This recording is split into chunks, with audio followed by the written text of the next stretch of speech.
আর দিনের একদম শেষে একটা ভালো খবর। আমি ফোন করেছিলাম কাকুকে, কাকু বলল যে সন্ধ্যাবেলা এসে নিয়ে যাস।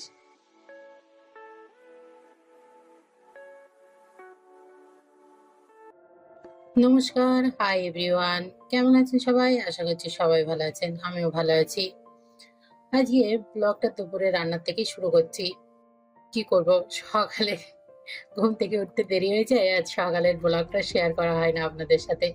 তখন তাড়াতাড়ি করে সকালে কাজটা সেরে দুপুরে রান্নাটা বসিয়ে দিতে হয়। আজ করব ইলিশ মাছ দিয়ে ওল দিয়ে।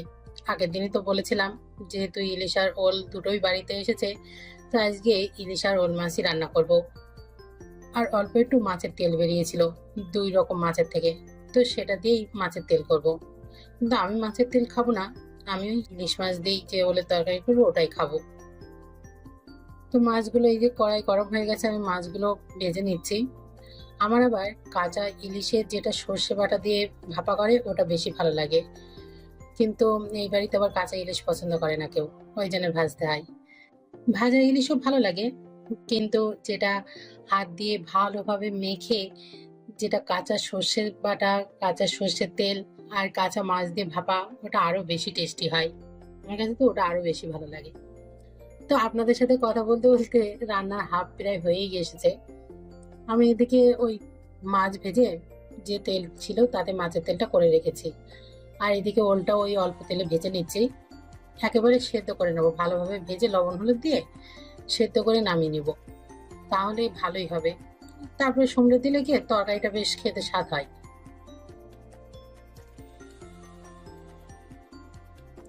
এদিকে ভাতটাও হয়ে গেছে, আর এদিকে ওই দেখুন আমার তরকারি সেদ্ধ করে নামিয়ে রেখেছি।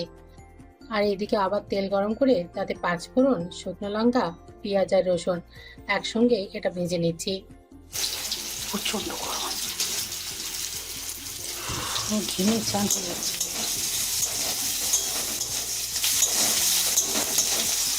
দেখুন, আপনাদের সাথে কথা বলতে বলতে আমার রান্নাও শেষ হয়ে গেছে, আবার খেতেও বসে গিয়েছি। যেহেতু আবার বিকালে জিমে যেতে হবে, ওই জন্য ভাবছি তাড়াতাড়ি খেয়ে নিই। কিন্তু কি করব, খেতে খেতে একটা সারপ্রাইজ হয়ে গেছে। খেয়ে উঠে দেখি প্রচন্ড জোরে বৃষ্টি হচ্ছে। আর এইদিকে ও নিয়ে এসেছিল কামরাঙা মাখা। আমার তো কামরাঙা মাখা খেতে বেশ ভালোই লাগে, মানে পেয়ারা মাখা, কামরাঙা মাখা, এগুলো বেশ টেস্টি হয় খেতে। খাচ্ছিলাম আর আপনাদের সাথে এটাই শেয়ার করছিলাম। খেতে যে এত সুন্দর, কি সুন্দর টক ঝাল মিষ্টি। আর যদি মাখাতে একটু ঝাল হয় তাহলে তো, আমি এমনিও ঝাল খেতে পছন্দ করি, তো একটু ঝাল ঝাল হলে বেশ ভালোই লাগে খেতে। এরপর আর কি, ওই বৃষ্টি দেখতে দেখতে বিকেলটা উপভোগ করছিলাম, নিজের মতো একটু সময় কাটাচ্ছিলাম।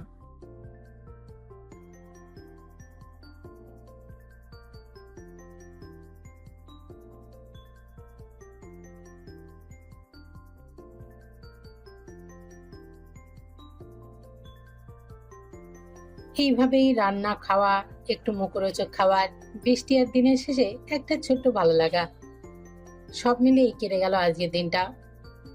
আর দিনের একদম শেষে একটা ভালো খবর, যে কম্পিউটারটা ঠিক করতে দিয়েছিলাম সেটাও ঠিক হয়ে রাত্রে বাড়ি চলে এলো।